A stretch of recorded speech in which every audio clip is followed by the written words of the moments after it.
Assalamualaikum teman-teman, welcome back to my YouTube channel. Yeay. Nah, oke teman-teman, kali ini aku nggak mau bahas tentang tutorial ya. Jadi kali ini aku itu mau membuat video edukasi untuk kalian semua. Nah, di sini aku mengambil materi yaitu tentang konflik keluarga.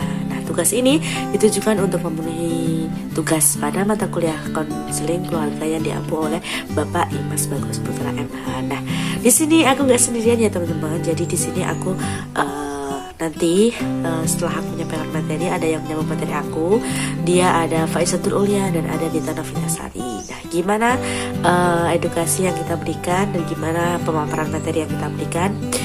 Jangan lupa sebelum lanjut klik tombol subscribe-nya dulu, like, share, and comment, dan jangan lupa klik tombol notifikasinya agar setiap aku buat video baru keluar di notifikasi kalian ya guys. Enjoy this video.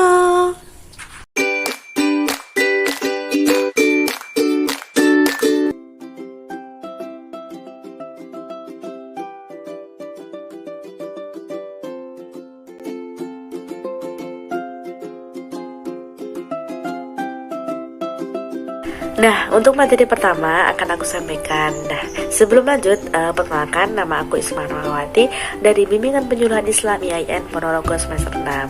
Nah, sebenarnya apa sih pengertian konflik itu?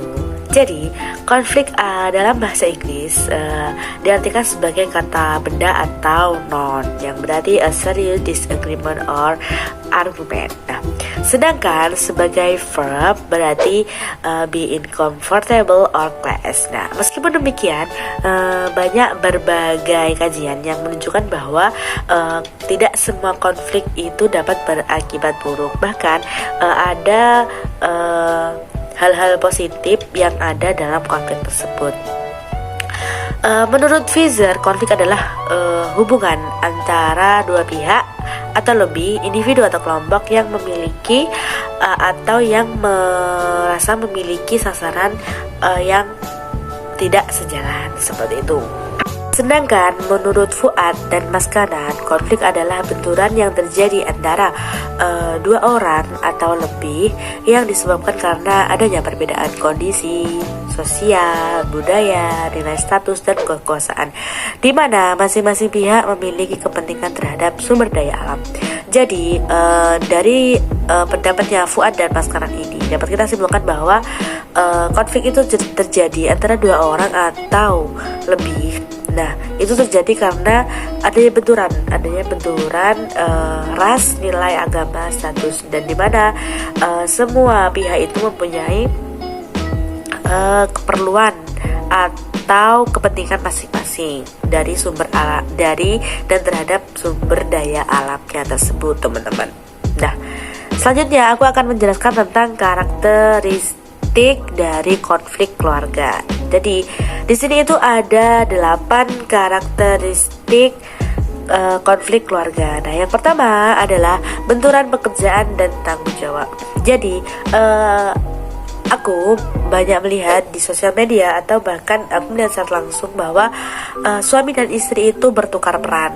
Maksudnya gimana? Jadi mereka itu bertukar peran, ya, yang suaminya di rumah dan yang istrinya itu bekerja. Jadi itulah yang menyebabkan konflik dalam keluarga. Harusnya kan suami yang mencari nafkah dan istri itu adalah merawat anak-anaknya dan mengayomi anaknya di rumah, seperti itu. Dan yang kedua adalah kelelahan fisik. Nah, kelelahan fisik ini sering terjadi karena kurangnya pengertian antara suami dan istri. Seumpamanya si suami capek habis kerja dan si istri itu ngajak ingin main ke sana atau ke sana. Jadinya itu gimana ya, banyak pertengkaran atau konflik yang terjadi akibat kurangnya pengertian, kurangnya saling mengerti terhadap pasangan, seperti itu, teman-teman. Dan yang ketiga adalah obsesi pekerjaan. Nah, maksud dari obsesi pekerjaan ini adalah seumpamanya di lingkungan ada dua orang kepala keluarga. Yang pertama adalah PNS dan yang kedua adalah petani, dan gaji dari dua orang ini adalah berbeda-beda. Yang PNS satu bulannya sekian juta dan yang petani berapa sekian. Jadi inilah yang menyebabkan kurangnya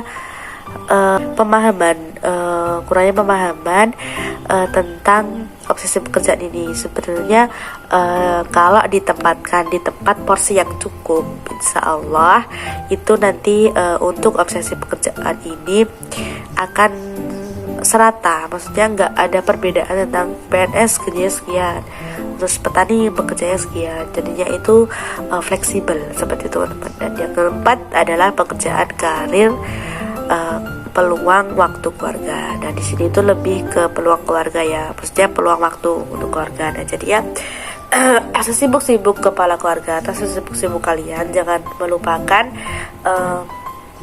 quality time bersama keluarga. Jadinya itu keluarga akan terus harmonis dan tetap romantis seperti itu teman-teman.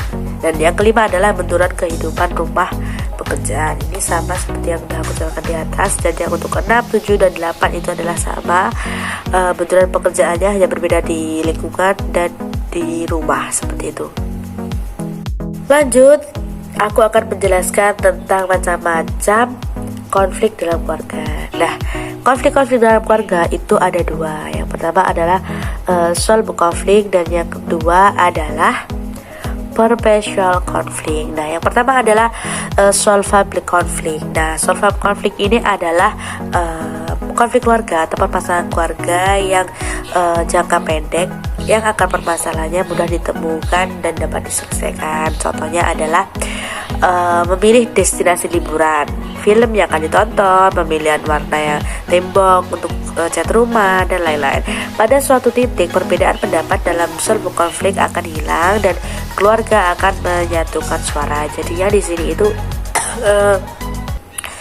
contohnya seperti ada seorang warga, ayah ingin berlibur ke Bali, ibu ingin berlibur ke Lombok, dan anaknya ingin ke Dufan umpamanya. Jadinya itu mereka memusyawarahkan kemana kita nanti akan pergi. Nah, di situ adalah yang disebut dengan solve konflik atau jangka pendek dan mudah diselesaikan permasalahannya, guys. Dan yang kedua adalah perpetual conflict. Nah, perpetual conflict ini adalah konflik keluarga yang jangka panjang yang bisa terjadi selamanya. Seperti ada seorang keluarga dan dia mempunyai anaknya itu adalah pribadi yang introvert atau tertutup. Nah, di sini tugas keluarga atau ayah ibu, pokoknya keluarga itu harus mengajak dirinya ke seperti acara-acara keluarga besar. Nah, di situ kita coba untuk berlatih berbicara kepada orang banyak seperti itu. Dan biasanya permasalahan ini akan terjadi lagi jika sang anak itu difoto dan difoto lalu dimasukkan ke dalam sosial media. Pastinya seseorang yang introvert itu kan lebih banyak pemalu, pendiam, dan pokoknya tidak banyak berbicara seperti itu. Jadinya ketika foto dia itu diambil lalu dipost dalam Instagram atau Facebook, WA, itu akan merasa lebih malu seperti itu teman-teman. Nah teman-teman, mungkin cukup itu materi yang bisa saya sampaikan, dan materi selanjutnya akan disampaikan oleh teman saya. Enjoy this video ya.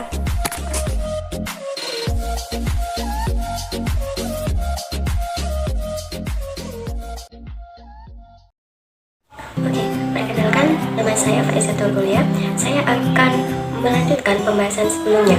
Di sini saya akan menjelaskan tentang pernikahan dini. Pernikahan dini adalah pernikahan yang dilakukan oleh dua orang yang salah satunya berumur di bawah 17 tahun yang dirasa belum siap melakukan pernikahan. Ada beberapa faktor yang menyebabkan terjadinya pernikahan dini. Yang pertama, faktor ekonomi. Biasanya orang tua yang berada di bawah garis kemiskinan akan menikahkan anaknya untuk meringankan beban biaya kehidupan. Jika anak mereka menikah dengan seorang laki-laki yang telah mampu dalam segi perekonomian, maka mereka berharap bahwa anak ini tidak bergantung kepada orang tuanya lagi. Yang kedua, faktor pendidikan. Biasanya orang tua yang memiliki pendidikan rendah akan berpikir bahwa pendidikan si anak ini tidak penting, dan ini bisa menyebabkan orang tua berpikir daripada di rumah tidak produktif, maka anaknya dinikahkan saja. Sedangkan orang tua yang memiliki pendidikan yang tinggi pasti akan berpikir bahwa lebih baik untuk memasukkan anaknya ke pendidikan yang lebih tinggi daripada orang tuanya. Yang ketiga, faktor keinginan sendiri. Jika pria dan wanita berpikiran bahwa mereka sudah saling mencintai dan tidak memandang umur pasangannya, mereka tanpa berpikir panjang akan menikah dengan usia yang relatif masih muda. Faktor yang keempat adalah pergaulan bebas. Anak yang memiliki pergaulan bebas, mereka biasanya sering berkumpul dengan orang-orang atau teman-teman mereka tanpa memandang kelakuan teman-teman mereka baik atau buruk. Dan ini bisa berisiko terjadinya kehamilan di luar pernikahan. Dan akhirnya orang tua mau tidak mau pasti akan menikahkan anaknya. Yang kelima, faktor adat istiadat. Menurut adat istiadat, jika sejak kecil sudah dijodohkan oleh orang tuanya, maka pernikahan sering terjadi. Ini biasanya dimaksudkan untuk mempererat persaudaraan antara kedua keluarga. Masyarakat di Indonesia ini memiliki pemikiran bahwa jika anak perempuannya tidak segera menikah, pasti akan dianggap perawan tua oleh lingkungan sekitarnya. Pembahasan selanjutnya adalah hubungan dengan orang tua. Saat kita berkonflik dengan orang tua, pasti kita akan merasa canggung, kurang harmonis, dapat menimbulkan kesalahpahaman, dan juga biasanya kadang mengganggu konsentrasi kita belajar. Jika kita berkonflik dengan orang tua, pasti kita akan menghindari orang tua. Kalau konflik ini tidak terselesaikan, maka kita akan menghindari permasalahan dengan orang tua dan kita akan menghindari orang tua dan tidak berkomunikasi dengan orang tua. Tapi jika konflik ini segera diselesaikan, maka kita bisa meminta maaf kepada orang tua atas apa yang telah kita lakukan. Jika konflik ini terselesaikan dengan baik, ini akan memberikan dampak positif pada diri kita. Seperti kita akan belajar dari kesalahan yang dahulu serta motivasi agar bisa memberikan yang terbaik bagi kedua orang tua. Selanjutnya, ekonomi dan pendidikan. Ekonomi dalam keluarga adalah kebutuhan sehari-hari anggota keluarga untuk memenuhi kehidupan sehari-harinya atau menafkahi anak-anaknya, memenuhi kesejahteraan kehidupan rumah tangga, seperti itu. Ada beberapa aspek dalam ekonomi keluarga. Yang pertama, keluarga yang mampu. Keluarga mampu ini memiliki pendapatan yang baik, cukup baik, karena untuk memenuhi kehidupan sehari-hari mereka sudah mampu dan menyekolahkan masalah pendidikan ini mereka juga sudah layak. Yang kedua, itu status ekonomi keluarga sedang. Mereka mampu untuk memenuhi kehidupan sehari-hari dan tidak berlebihan untuk membelanjakan hartanya dan juga tidak kekurangan. Sedangkan yang ketiga itu ekonomi keluarga yang tidak mampu. Ini status keluarga ini masih dalam taraf miskin. Untuk memenuhi kebutuhan sehari-harinya, mereka masih bekerja keras. Dan status ekonomi ini kebanyakan dari desa, daerah pemukiman masyarakat yang tertinggal. Seringkali akibat status kemiskinan ini, anak-anak mereka bisa putus sekolah. Oke, selanjutnya adalah pendidikan dalam keluarga. Pendidikan orang tua ini juga ikut berperan untuk memotivasi anaknya mengenyam pendidikan lebih lanjut. Jika kedua orang tua memiliki pendidikan yang tinggi, maka kedua orang tua ini akan memotivasi anaknya untuk memiliki pendidikan yang lebih tinggi daripada orang tuanya.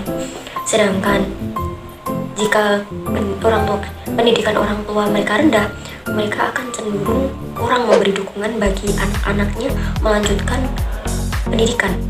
Kadang juga untuk membantu kedua orang tuanya, mereka putus sekolah. Biasanya orang tua yang berada di garis kemiskinan ini menganggap bahwa biaya pendidikan itu mahal. Jadi mereka itu mempertimbangkan kekuatan ekonomis yang hilang bila anak mereka tetap bersekolah. Dan akhirnya mereka meminta anak-anaknya untuk bekerja.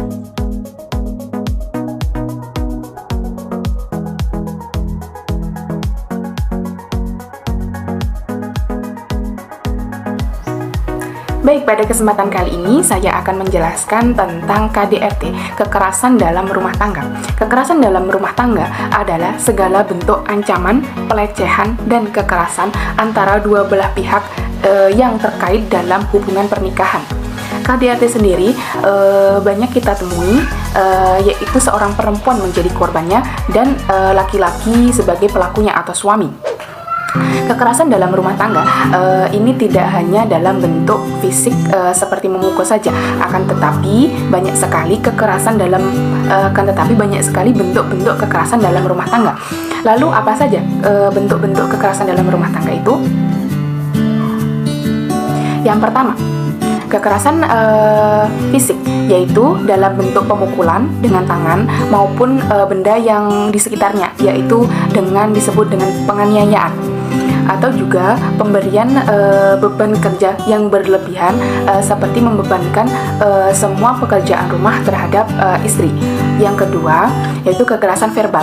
Kekerasan verbal ini dalam bentuk cacian atau menggunakan kata-kata kotor.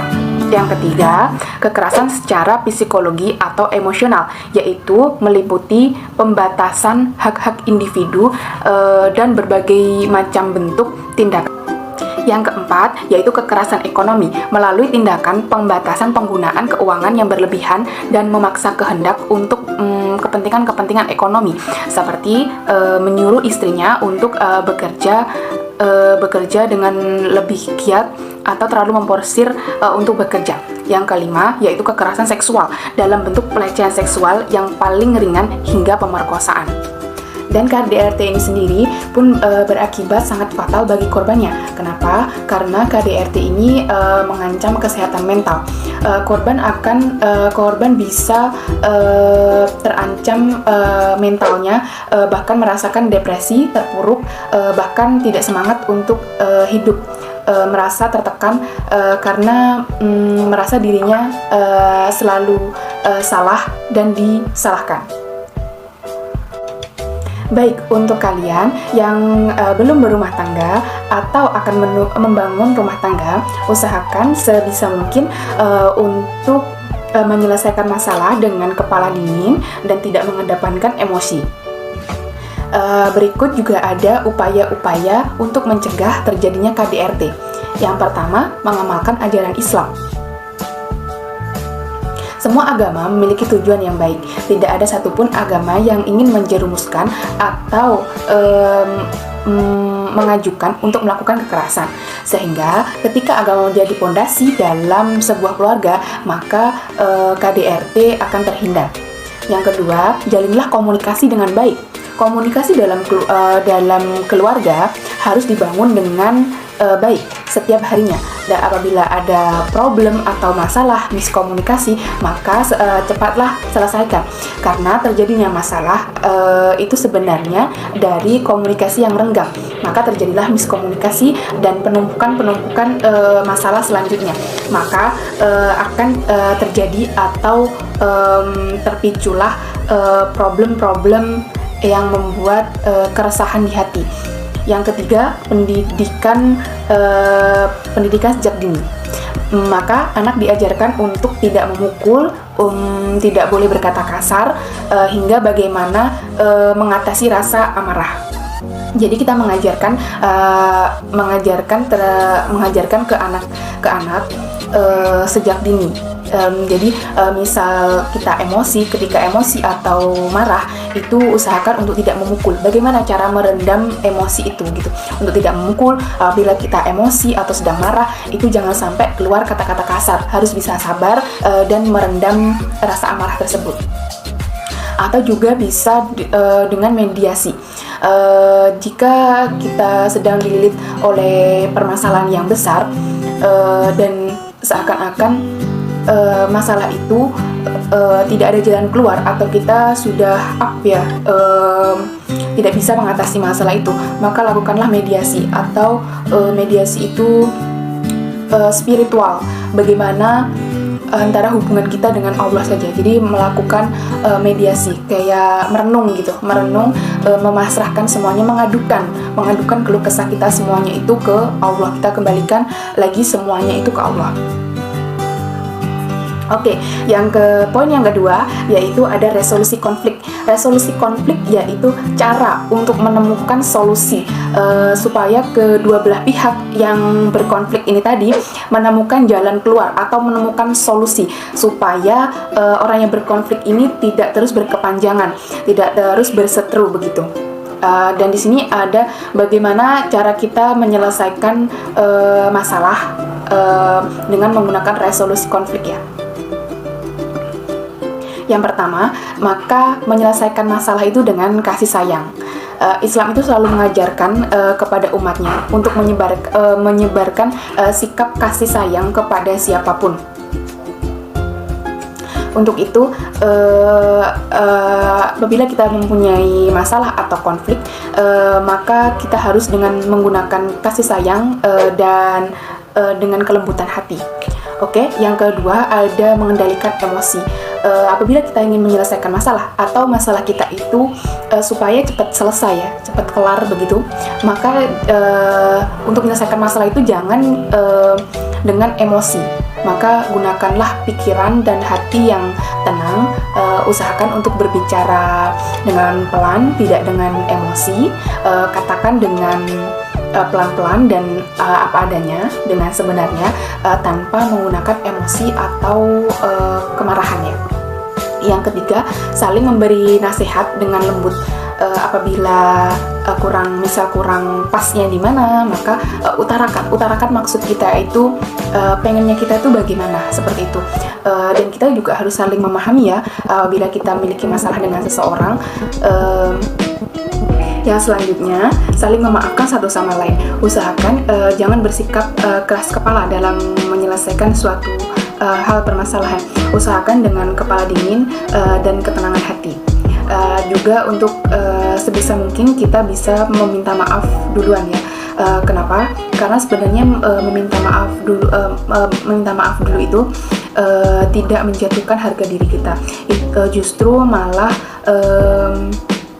terpancarlah kedewasaan kita.